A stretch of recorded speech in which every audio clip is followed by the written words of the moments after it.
Hello, friends, and welcome to episode number 58 of Nostalgia Talk.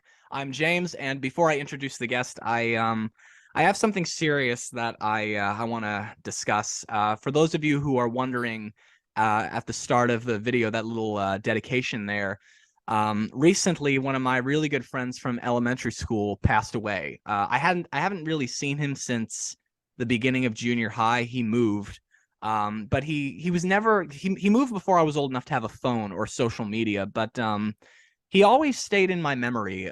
Greg was he was the kind of guy who like, and I mean this in the nicest of ways, he was our class clown. Like, he always made me laugh every single day, whether it was something he was doing to me or something he was doing for in class just for everyone else to watch. He always made me laugh with something new every day. And like, I always kept him in my thoughts, just had not heard from him in a while, and then I had heard that he had passed away, and I was pretty gutted by that because I really, really liked him. And from discussions I had with my friends, I can tell everyone else really liked him too. He was very, very well liked. So I'll miss you, Greg. Anyway, moving on from that. Joining me this time for Nostalgia Talk, the one and only Michelan Sisti. Hello. Hello to you. Now, for anyone who doesn't know, Michelin is also known as Misha. I've heard you go by that, right? Yes. Yeah, that's what Bruce had told me when he put us in touch. Side note: thank you to our good friend Bruce Lanoil for putting us in touch. Bruce, if you are listening. For anyone who doesn't know, Misha is an actor and puppeteer. He was the body puppeteer for Michelangelo in the original Teenage Mutant Ninja Turtles film. And I can see right, I know the listeners can't, but I can see right behind him, there's Michelangelo pointing to the screen. He also was the body puppeteer for Charlene in Dinosaurs. He has been a puppeteer for the Muppets, doing live appearances and films, TV shows. He did Animals Drumming, which we are going to get to. He's done Star Trek. He's done a bunch of TV shows, movies, stage stuff, either as a puppeteer or as an actor showing his actual face, not under or inside of a piece of cloth. So Misha, welcome to Nostalgia Talk. Thank you, James. It's lovely to be here. Nice to meet you. Nice to meet you as well. So as we say here, let's talk nostalgia. Let's get right down to business. How did you get inspired to get into acting, and what kind of acting were you mostly interested in? Was puppeteering always something you wanted to do? Interesting. Well, as a matter of fact, your comment about your friend and the class clown, I was the class clown in my group of friends growing up. Nice. And that's kind of, that was the laying of the groundwork for the path that I ended up taking. I did not get into puppeteering until much later. I'll tell you about that. But no, I did little shows in my backyard for my friends. I was an army brat, so every 2 years we would move. So one of the things that had to happen, because you were in a new place every couple of years, you had to get along and fit in as quickly as possible to be comfortable. So one of the things you could do would be to be funny, to do comedy bits and stuff like that. So I used to do little shows in the backyard for friends in the neighborhood, depending on where we were, whether we were on an army post or in a civilian situation. And that's how I kind of developed the business of class clown, because it became a business. You had to get into town, find the people who might be your friends, and then find ways to make them happy. And that was why you would be a class clown and cut up that way. And then you fit in, and then a couple of years later, you did it all over again. That's a good way to put it. Yeah, exactly. Yeah. Now, as far as puppeteering, I didn't get into puppeteering until I was actually out here and performing with Jim Henson Company and all of the people, wonderful people there. Because what happened was, did the first 2 turtle movies. That's why I met Jim. Jim talked to me about the possibility of this TV show that he was thinking about. And then we lost him, and I thought, oh, okay, well, forget that idea. That's not going to happen. But then they asked me to come back and do the second Turtles movie. And while I was doing that, his son, Brian, who had taken over the company when Jim passed, and his second in charge, I guess, at that time, Martin Baker, they came up to me and to Leif, too, because Leif Tilden was involved in this as well. He was playing Donatello in the Turtles movies. And they asked both of us if they were going to go ahead with this TV show idea if we would like to be involved. And we said, yes, of course. And that's how I got involved with doing Dinosaurs, which brought me from New York to California. But during Dinosaurs, whenever I wasn't in a suit, not whenever, but most of the times, many times, they would say, here's this puppet, go get in that scene. And eventually that developed to, here, you're this puppet, you got these lines. And that's how I learned puppetry. I learned from the masters. They were all around me. All I had to do was watch and listen. And that's exactly what I did. So Dinosaurs, besides being the body puppeteer for Charlene, was that the first time that you ever did hand puppetry? Yep. Okay. And yeah, what was... I had, sorry, go ahead. Oh, no, you go ahead. No, I was just saying I had no idea that I would ever dabble in puppetry. It was ironic when I was an actor in New York years before. I saw one of I used to watch the Muppets, of course, the specials that Jim had and all that stuff, and loved them. And one time in a conversation with other friends who were doing Broadway with me, I said, it would be really cool to work with Jim Henson and those people. They look like they have the most fun. And there you are, 20 years later, there I was. And what was Jim Henson like? I didn't have enough time to get to know him as deeply as I would have liked to, but from what I knew of him and what I've learned since, a wonderful human being. He was a human being, so he had all the yin and yang that we all do, but he was one of those bright lights, the kind that I call them fonts and siphons in the world. There are fonts, people who suck the energy away, and there are siphons, people who give the energy, and he was one of those that gives the energy. That's yeah, an energy giver. Yeah, that's I have an aunt who's a psychologist, and I heard her talking about energy givers and energy takers. So there seems to me like Jim was definitely an energy giver, and yes, that's the kind of people that we need in this world. Yep, and a really nice guy too. He's very, very pleasant. That's I've never heard anybody say anything bad about him, and that's just that shows that he made a difference in a lot of people's lives. Oh, like millions. whether they knew him as a person or knew him from his work. Like even like Jim passed away before I was born, and I was raised on the Muppets, Sesame Street, Fraggle Rock, and all that stuff. And Excellent. even with him gone, he still made a difference in my life and as a creator too. Yeah, exactly. And when he was alive, when you were around him, I mean, the energy, again, speaking of energy, people talk about auras of individuals. He had that kind of energy that when he would walk into the room and start talking to you, you would just stop. Everything that in your brain would stop, and you would focus on what he was saying and doing because you had to. Right. He was like a magnet. So I understand that you also did a lot of and as you were talking about it, you always did a lot of also did a lot of Broadway stage shows. As I was researching for this, I read that you were in Raggedy Ann alongside of another past guest on this podcast, Ivy Austin. Oh, I was hoping you were going to say Ivy. She's a wonderful person. Absolutely, yeah. And her and I are still good friends. Oh, good. Excellent. If you next time you chat with her, please tell her I said hi. I'll definitely pass that along. She's also probably in touch. Sorry, go ahead. I was going to say that I read online that you also did a stage show with Joel Grey. Cabaret. Oh, nice. What was he like? I like him. Joel is again. This is because I've been so lucky and so blessed in my life and my careers. He is an excellent human being, one of the people that I love the most in this entertainment business. We were together, we did about 2 years of Cabaret together.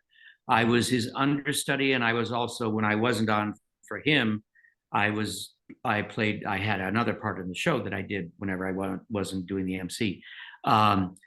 It was the gay couple in the Kit Kat Club. I forget our names now. Anyway, that's what I would do every show when I wasn't involved with him and the MC. Over the course of the 2 years, we had many adventures together.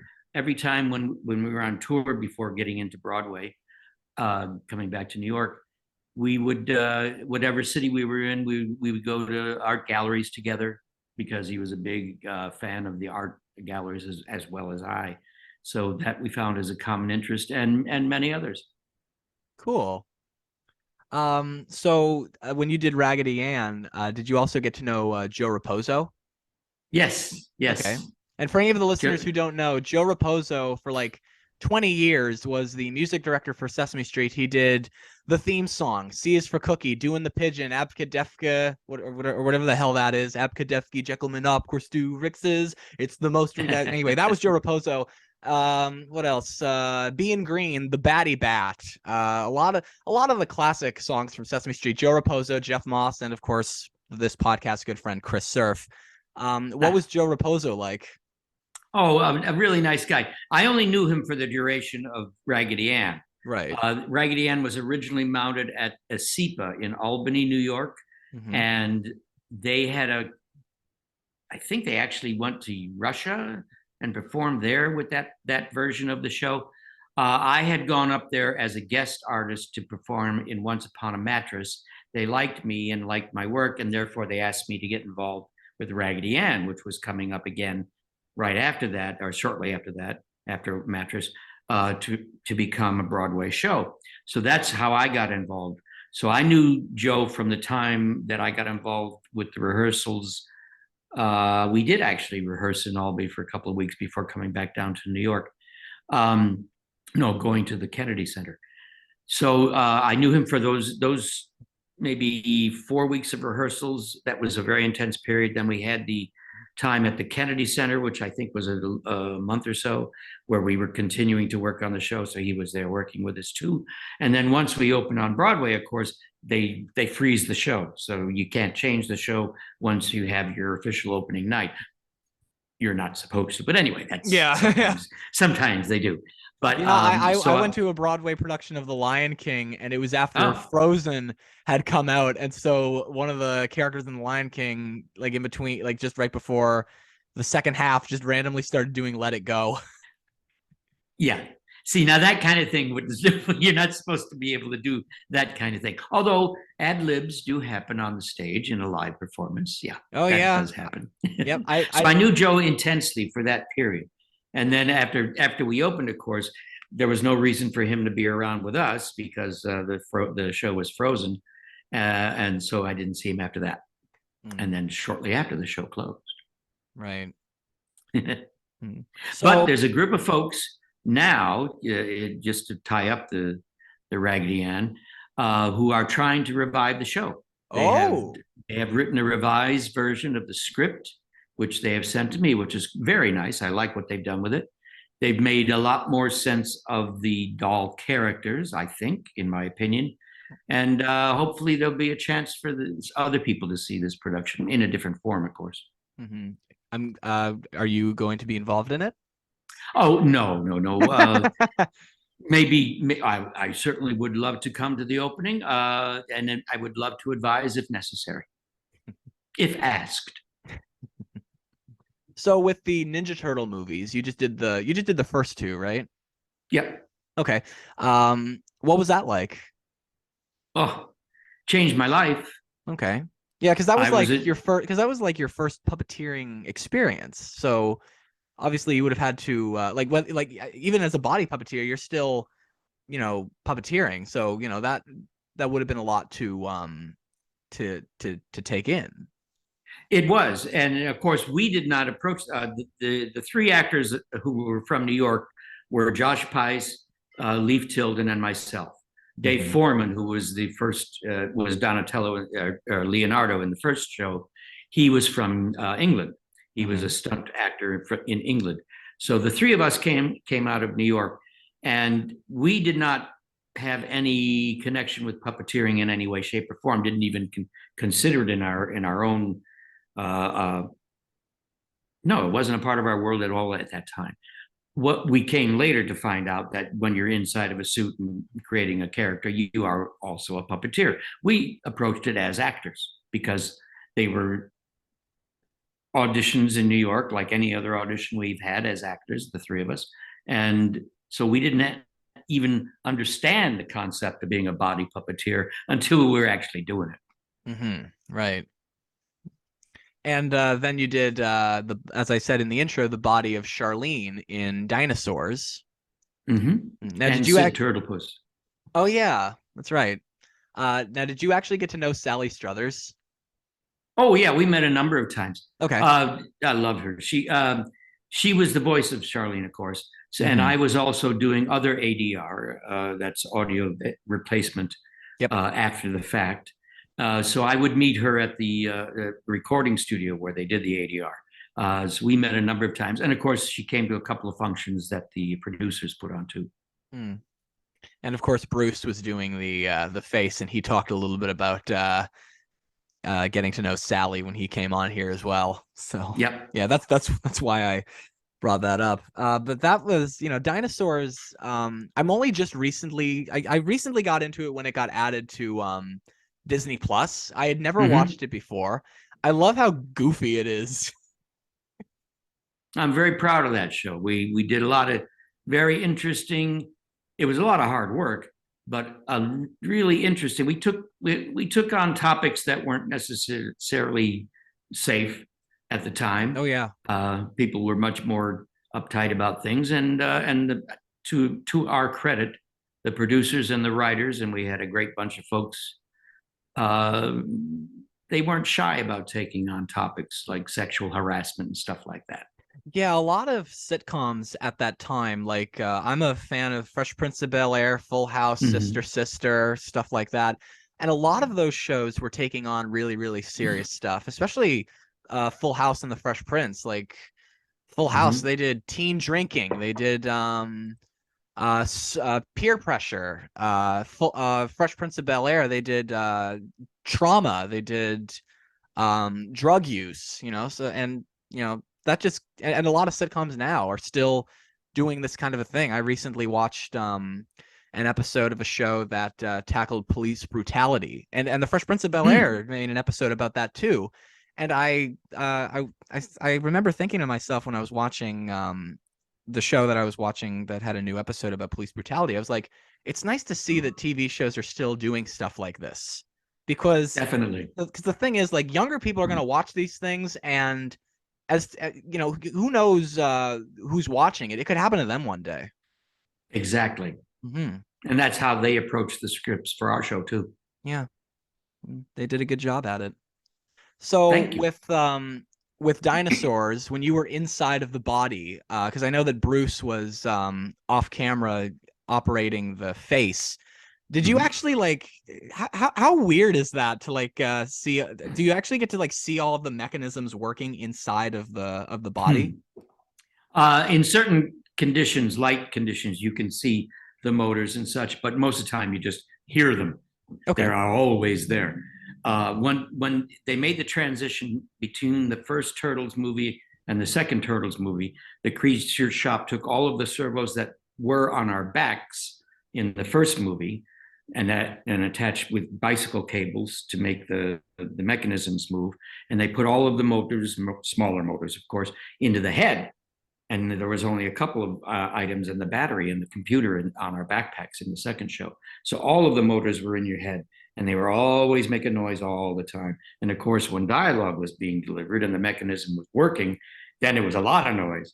So I used to say it was like being in Grand Central Station with a tin can on your head full of bees. It was that noise. That would probably be really annoying. There were times you had one earphone that had your puppeteer, so you could listen and talk to your puppeteer. You had a microphone as well. In the other ear, you had what they called the common feed, and that was all of the sound from the set, the sound that the recording would hear when they actually were rolling. So there was a lot of noise in your ears, and then all of the noise in the motors. And then, of course, once in a while, you were letting out noises yourself, just you couldn't help it.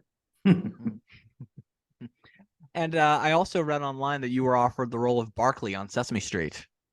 I was. Okay.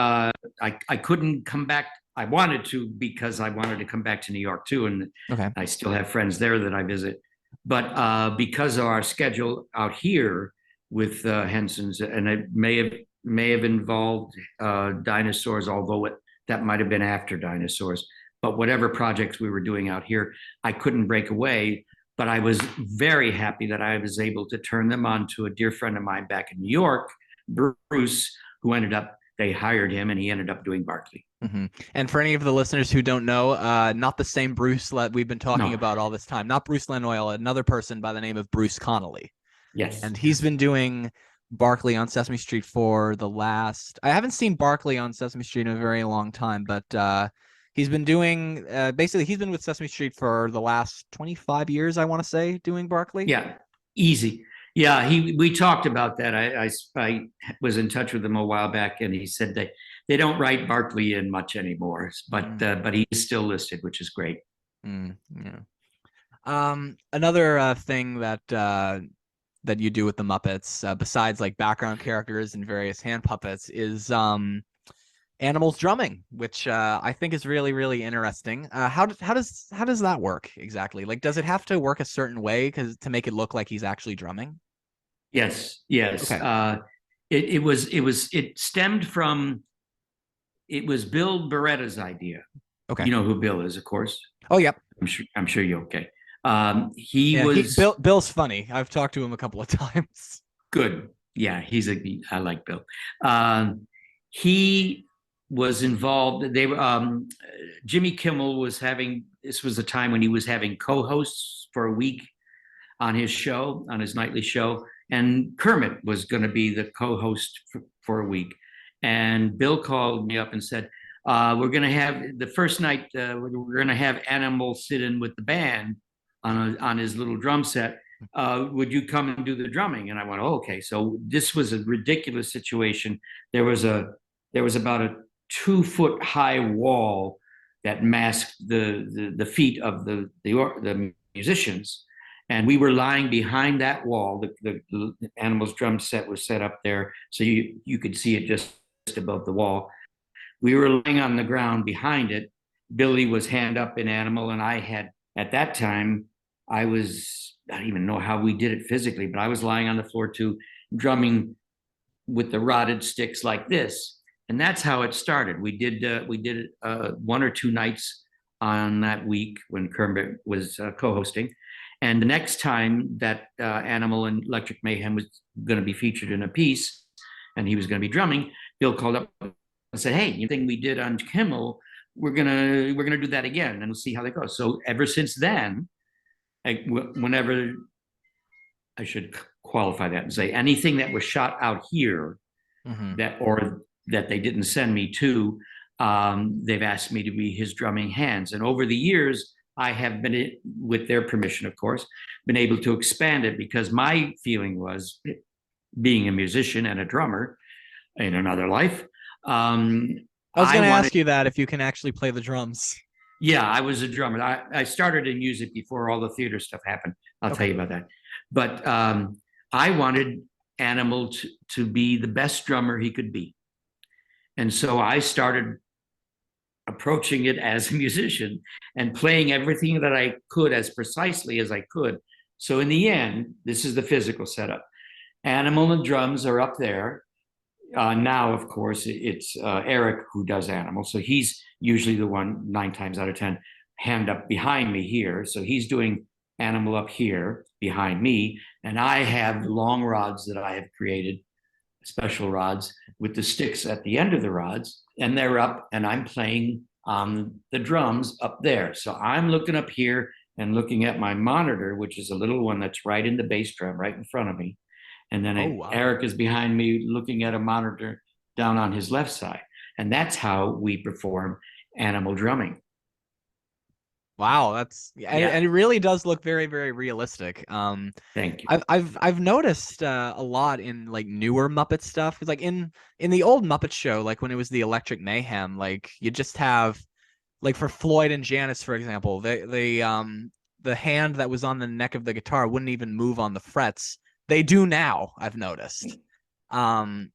And so yeah, that's a good way to make it look realistic by having an assistant puppeteer like you for Animal, or for whoever would assist Matt with Floyd, or forever who would assist David with Janice. That's a really good way to make the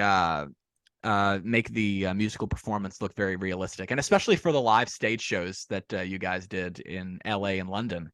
Yes, it was essential. We started doing it in earnest during the TV show, the Muppet show that we did before this new one that's going to be coming out, the one that was on ABC a few years back.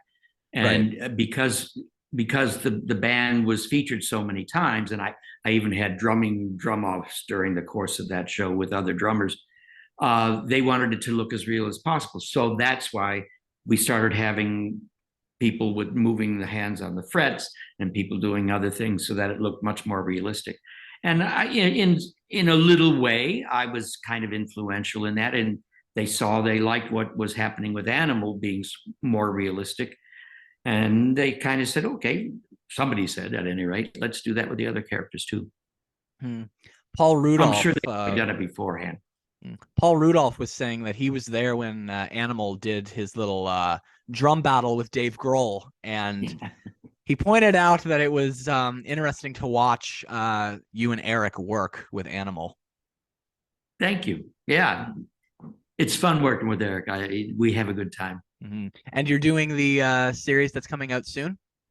Yeah, well, we finished it, and it's Bill is in final. He's in post now. He's doing the final editing on it. I don't know exactly when it's going to start, but it's going to stream on Disney Plus. Yeah, for any of the listeners who don't know what we're talking about, there's a new Muppet show coming out on Disney Plus called The Muppets Mayhem, and it's entirely dedicated to the Dr. Teeth and the Electric Mayhem Band. It kind of I wonder if it's going to feel like this is Spinal Tap. there's a lot of Spinal Tap in this. Oh, okay. Well, there we go. Yeah, I'm talking about the absurd situations. We have a lot of absurd situations. Well, I guess we'll all have to look forward to that. I definitely am looking forward to this. That's for sure. Yeah. Mm-hmm. Yeah. And as you were talking about Animals drumming, one of the things that popped into my head was the 2011 Muppet movie, the reboot with Jason Segel and Amy Adams, where Jack Black was saying to him, "Don't drum because you'll go friggin' crazy." And so to keep himself from going friggin' crazy, when Gonzo's doing his stunt, calls for a drum roll, Animal pulls out a triangle. Did you assist in the triangle too, or was that just Eric? That may have.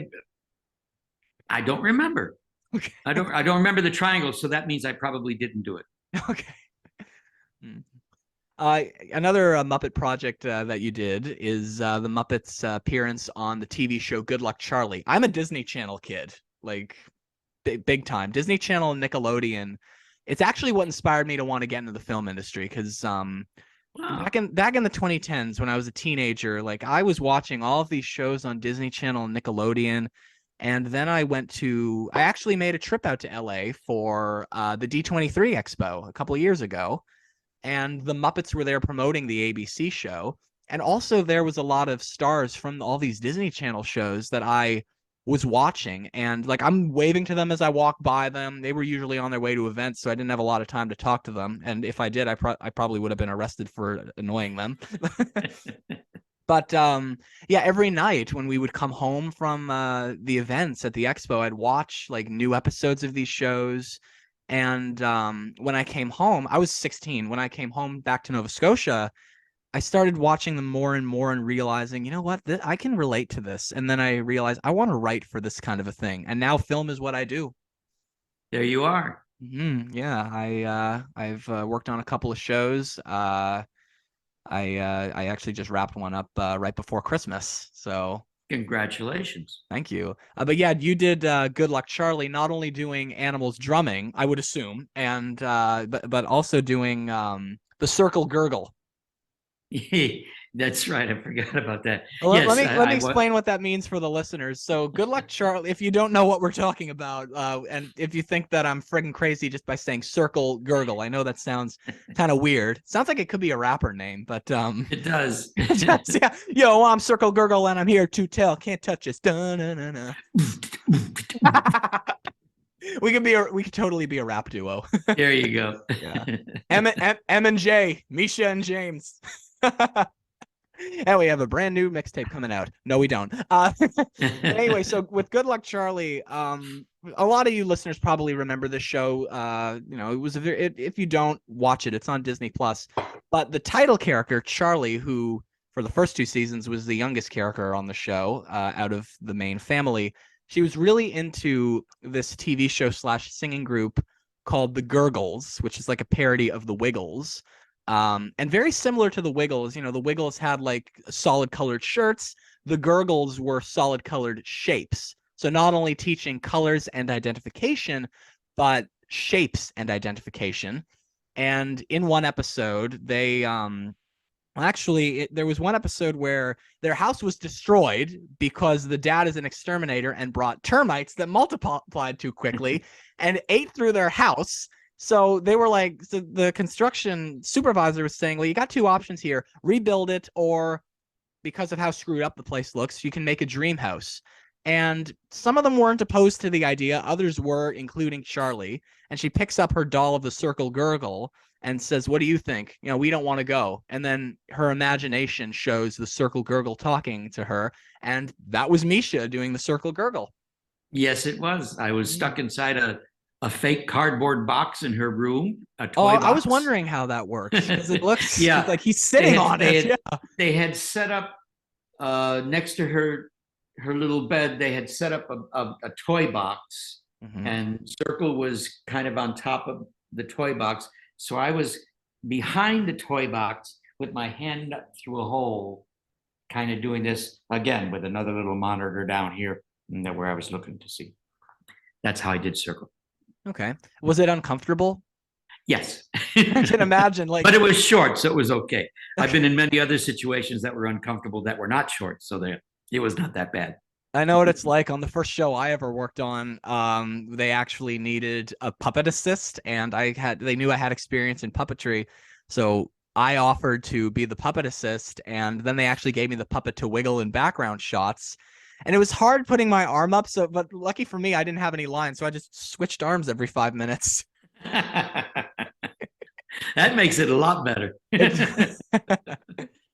So do you prefer body puppetry or hand puppetry?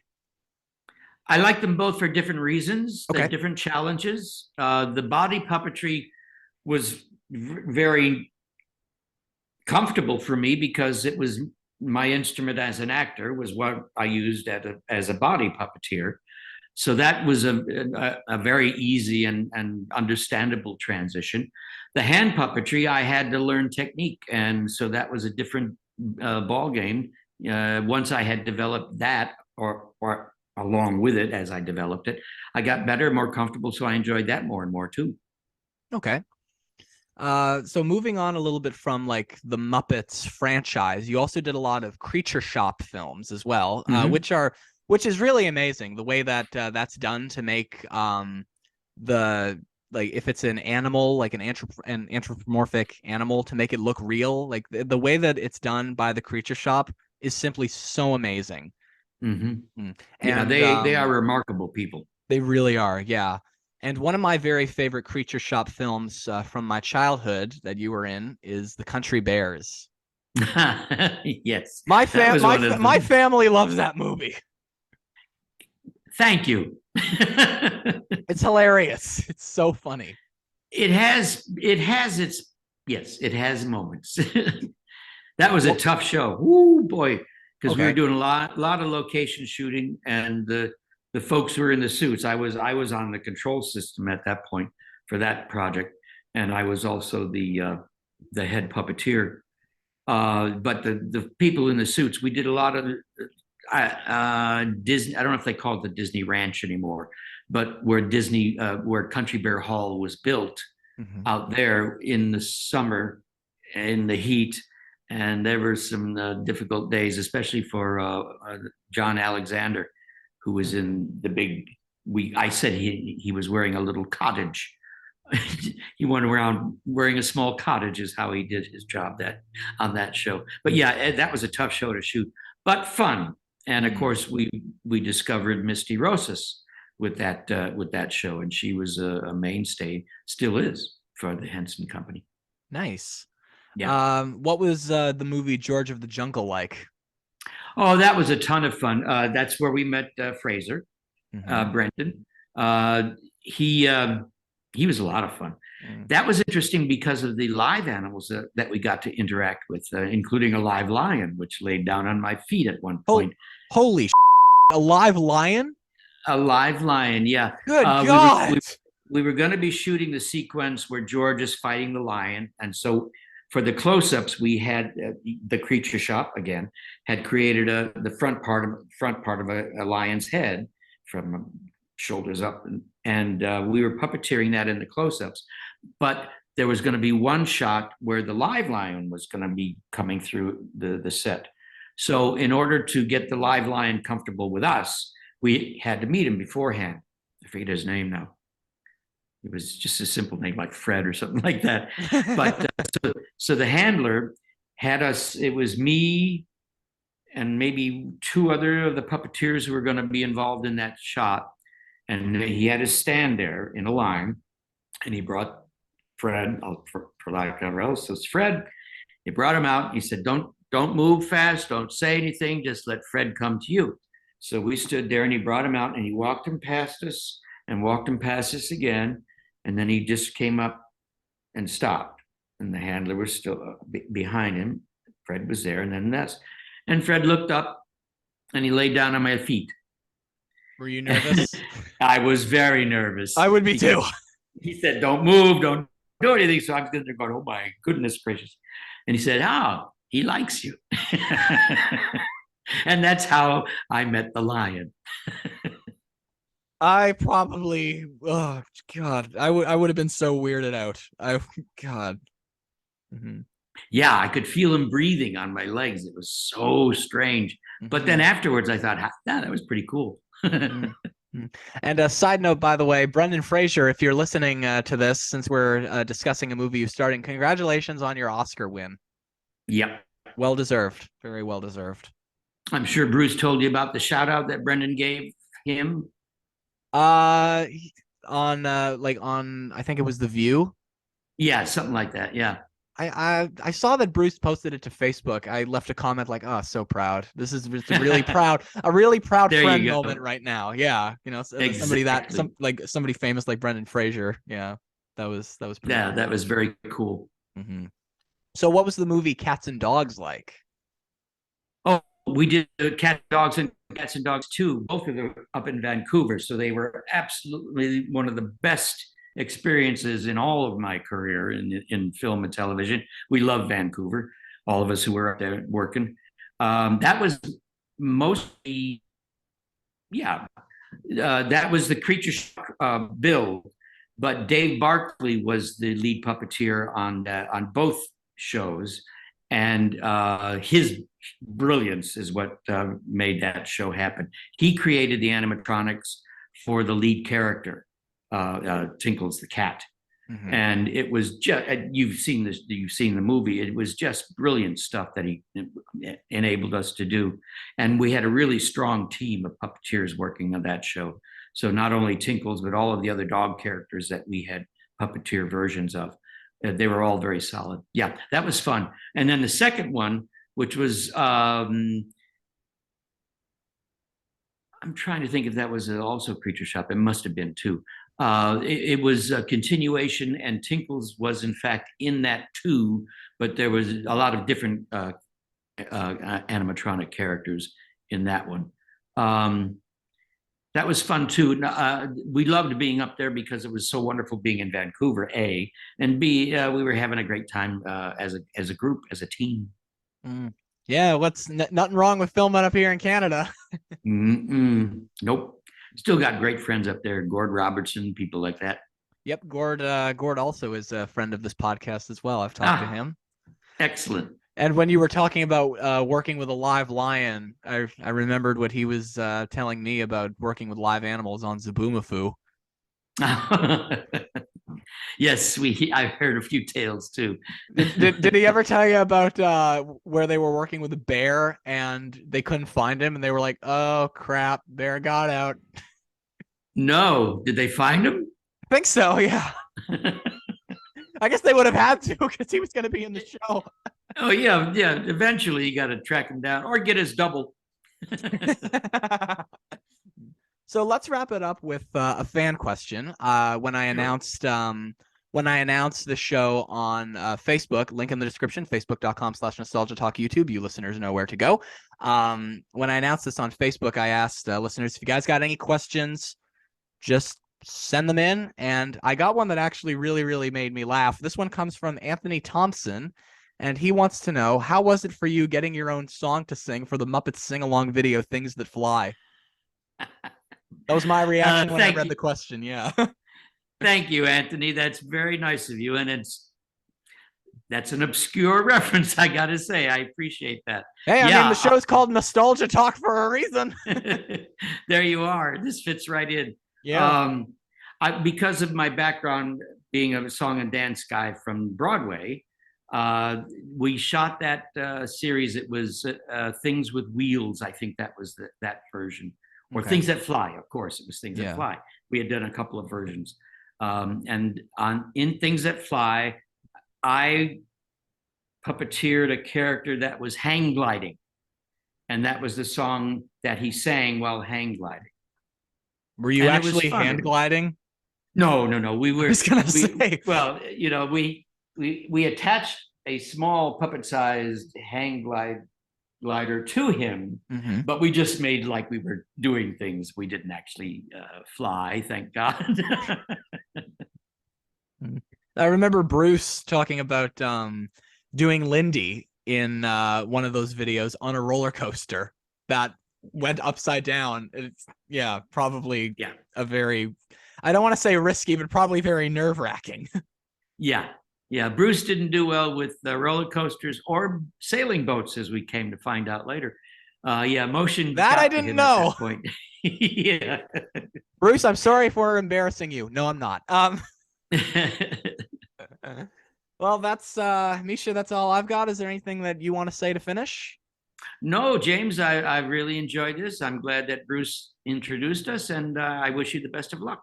Thank you. And thanks for joining me tonight for the show. My pleasure. And to all you listeners out there, I will see you on the next Nostalgia Talk featuring Disney animator. You probably know this from Facebook. Disney animator Tad Stones. And also, I haven't revealed this yet, but I am currently working on some stuff with two past Nostalgia Talk guests whose name I won't reveal yet, but you'll see some stuff, a little collaboration, and that'll be coming out soon. So in the meantime, I will see you then. Peace.